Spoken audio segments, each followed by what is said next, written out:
Aerox, meron akong nakita dito ng Honda ADV. Di ko lang alam kung ba't naligaw to dito kasi nandito tayo sa Yamaha, no? Naghahanap dyan ng Mio Aerox. Ito, ang kulay nito is power gray, no? So, bihira ako makakita ng ganito sa mga branch ng Yamaha, no? So, yan, meron sila dito ang sports bike na R15M. Sa mga boss, no, sa mga naghahanap dyan ng NMAX, meron sila dalawang NMAX dito na Prestige Silver. What's up mga boss? Welcome kayo sa panibago kong repo update. Kung ikaw ay naghahanap ng segunda manong motorsiklo, ang channel na to ay para sa iyo. Kaya kung hindi ka pa nakasubscribe, i-click mo na yung subscribe button at ang notification bell sa ganun ay ma-notify pa ka sa mga susunod ko pa ilalabas na repo update. Sa mga hindi pa nakapadala sa episode ko, ito yung thumbnail niya. Ilalagay ko na lang sa description yung link ng video para kung gusto nyo panoorin, i-click nyo na lang. At kung magustuhan nyo man tong video na to, pindutin nyo lang yung like and share button dyan sa baba ng video. At malayang-malaya kayo mag-comment dyan sa comment section kung ano ba mga opinion nyo sa mga motorsiklo na makikita nyo ngayon sa video ko. Sakaling may magustuhan kayo ditong motorsiklo at balak nyo mag-apply ng installment, ilalagay ko na lang dyan sa screen yung requirements nila. Screenshot nyo na lang. At para naman sa mga magtatanong ng location, nandito ako ngayon sa Yamaha MacArthur. So ang address nila dito is 35 MacArthur Highway, corner Chico Road, Barangay Potrero, Malabon City. Alright mga boss, no? So ilalagay ko na lang dyan yung contact number nila para kung sakaling malayo kayo, pwede mo na kayo tumawag dyan. Kung malapit kayo, pwede na kayo bumisita mismo dito sa branch nila. Alright, so hindi ko na patatagal ito mga boss, mag-start na ako. Alright mga boss, oh. So ito yung mga motorsiklo nila, may NMAX, meron pa nga ako nakita ditong R15, no? Alright, so may SI din sila. Tapos dito, yan, Mio Gravis, Fascio, ATV, meron din sila dito. Tapos Yamaha. Alright, ba't may nahalong ATV, no? Okay, so yan, check na lang din natin. Alright, so dito muna tayo sa Mio, no? So dito may mga Mio i125 sila, Mio M3. Alright, so yung mga makikita nyo dito na walang presyo, ipapakita ko na lang sa inyo yung ano niya, no, appearance niya. Alright, so kapag ganun wala pang presyo, it mean for pricing pa siya. Pero kung sakaling magustuhan nyo, pwede nyo naman siyang applyan na, no. Alright, so yun mga boss, no. So mag-start na ako. So dito muna tayo sa Mio i125 nila. Yan, ang kulay niya is glossy black. Alright, so ito wala pang presyo na nakalagay pero sa appearance nito, check natin, no. Sa fairings nito, maganda pa yung condition ng fairings niya. Okay, so sa odo niya is nasa 31,000. Okay, so napapansin ko dito, all stock pa siya. Yan, no, pati mirror niya nandito pa. Halos yan, lahat, lever, hand grip. Sa seats niya, stock na stock pa, wala pang butas. Maganda pa yung condition nito mga boss. Alright, so yan, sa mileage nga lang yan, 31,000. Pero yan, depende sa inyo. Tapos dito naman sa headlight niya, ayan, kung mapapansin nyo, maganda pa, no? Ang ganda pa ng condition ng headlight niya sa lens. Yan, napakaganda pa, wala pang basag. Front fender niya, yan, may mga minor scratches lang pero hindi naman malala, no? Tapos sa gulong niya, medyo nagmamaxi feel na. Alright, so dito naman sa tabi niya, Mio i125 uli. Alright, so ito naman may presyo na nakalagay. Ang kulay niya is glossy white. Combination siya na glossy cyan. Alright, so ito, ang kagandahan dito, updated price niya is bumaba na, no? So dati siyang 74,700. So makukuha nyo na lang siya ng 65,195. So medyo malaki-laki na rin ang nalets nyo. Tapos ang kagandahan pa nito, meron siyang special promo. Ayan, no, mga boss. Yan, meron siyang free renewal with 500 rebate. Alright, so yan, no, ang ganda na yun, 500 rebate na, tapos may libre pa kayong renewal kung sakaling expired na yung rehistro neto, sila na bahala mag-renew. Alright, so tapos meron pa kayong rebate na 500. Okay, so yan, no, sa monthly neto, as usual, zero down payment sila dito sa Motor Trade. Okay, so yan, no, ang monthly niya is nasa 3,115 lang in 36 months. Okay, so yan, sa mileage neto is nasa 12,000 pa lang. Yan, sariwa pa. Pwede pa 12,000 mga boss. Yan, o. Sa appearance nga lang niya, meron lang siyang missing part katulad dun sa grab bar niya sa likod. Yan, missing na. Alright, so sa fairings naman, wala kayo po problemahin. Wala pa naman siyang basag. Alright, dito lang sa may headlight, may issue siya, no? Okay, pamalit na. Pero the rest, okay pa naman mga boss, no? So yan, kung trip nyo to mga boss, pwede sa inyo to. Para naman sa mga naghahanap din ng Yamaha Gravis, meron sila dito mga boss, no? Kaya lang wala siyang presyo pero check na lang natin sa appearance niya. Alright, so pagdating sa fairings nito mga boss, okay pa naman siya, no? Yan, wala pa siyang basag, all stock din siya. Yan, sa seats niya, napakaganda pa na condition, wala pang butas, no? Pagdating dito sa headlight, okay rin, wala rin naman basag mga boss, no? So yan, may mga minor scratches lang dito sa may front fender, yan, may mga scratches siya dito.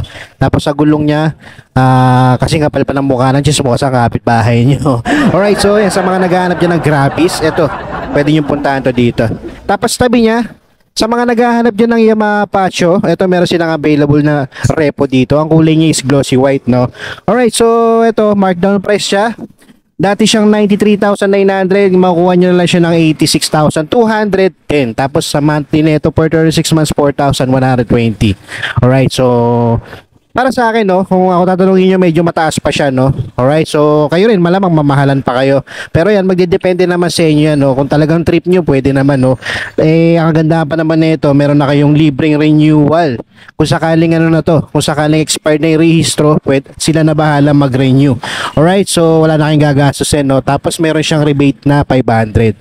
Alright, so sa appearance nito, wala siyang mirror, no? Pero madali lang naman palitan yan. Sa mileage niya, hindi natin makikita. Digital panel siya.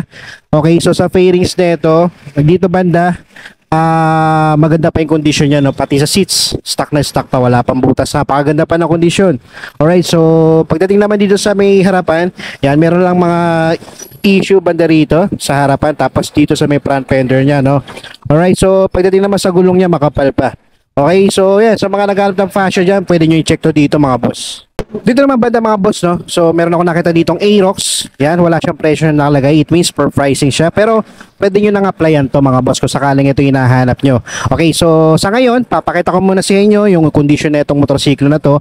Na sa ganun, kung ganito hinahanap nyo, magkaroon kayo ng idea, no? Alright, so sa mileage niya, di natin makikita kasi digital panel. Pero sa appearance siya, ayan, check natin. Okay, so pagdating sa fairings na ito mga boss, dito sa shield niya, napakaganda pa ng kondisyon, napakakintab pa. Dito sa gilid, may mga minor scratches lang. Yan, mababaw lang naman mga boss, no?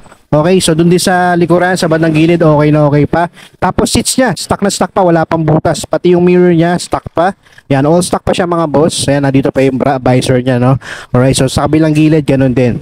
Maganda pa yung kondisyon niya, no? Alright, so dito naman sa headlight niya, ayan, napakaganda pa ng lens. Wala pa siyang basag or gas-gas. Ayan, maganda pa yung condition niya. Tapos sa front fender niya, may minor scratches lang din siya dito. Tapos sa gulong niya, kasi kapal pa ng mukha ni Marites. Alright, so sa mga naghahanap dyan ng Mio Aerox, ito, kulay nito is power gray, no? Alright, so ayan, check nyo na lang dito mga boss.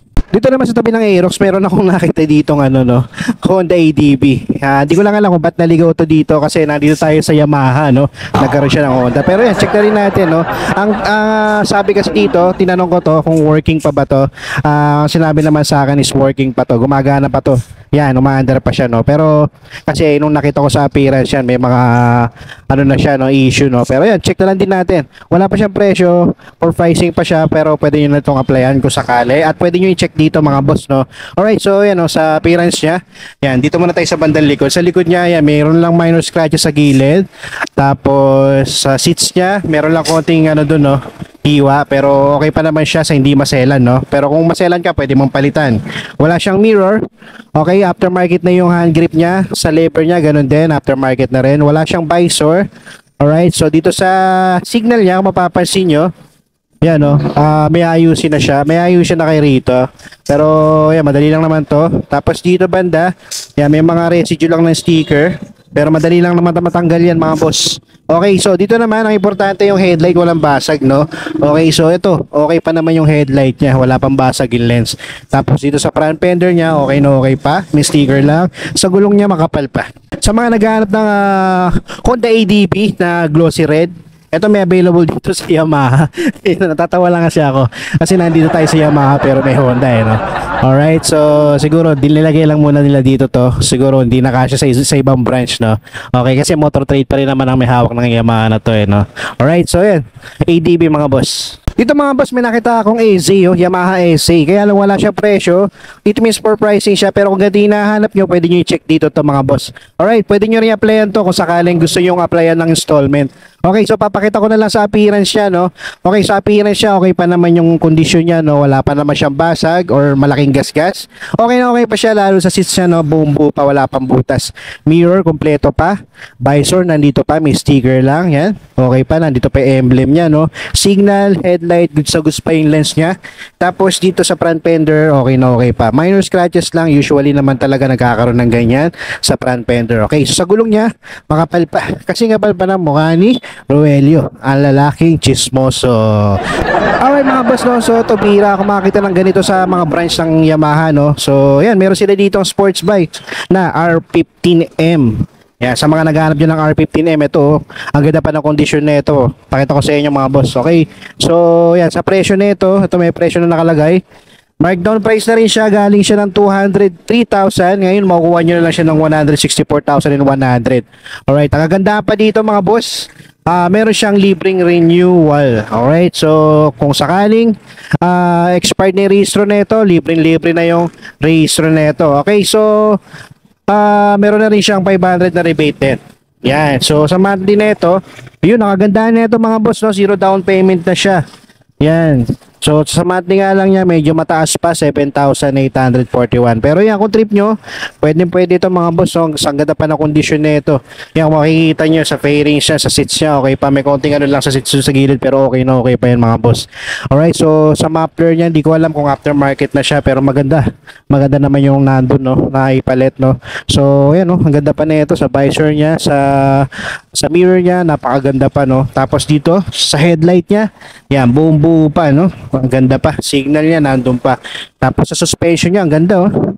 Dito naman banda mga boss, no, sa mga naghahanap dyan ng NMAX, meron sila dalawang NMAX dito na Prestige Silver. Alright, so dalawa to, isang may presyo, isang for pricing. So check na lang muna natin appearance nito for pricing, no mga boss. Okay, so dito sa for pricing, sa fairing siya mga boss. Dito banda, okay pa naman siya, no? Wala siyang visor na usually nakikita ko sa mga repo na NMAX. Tinatanggal nila yung visor, no? Alright, so doon sa bandang likod, okay pa naman yung fairings niya. Seats niya, stock na stock pa, wala pang butas, ang ganda pa ng kondisyon. Stock mirror, nandito pa. Yan, stock grip, stock lever, ito nandito pa siya mga boss. Alright, so pagdating dito sa headlight niya, sa lens niya, napakaganda pa, napakakinis pa ng lens, no? Wala pa siyang basag. Pati sa signal niya, goods na goods pa.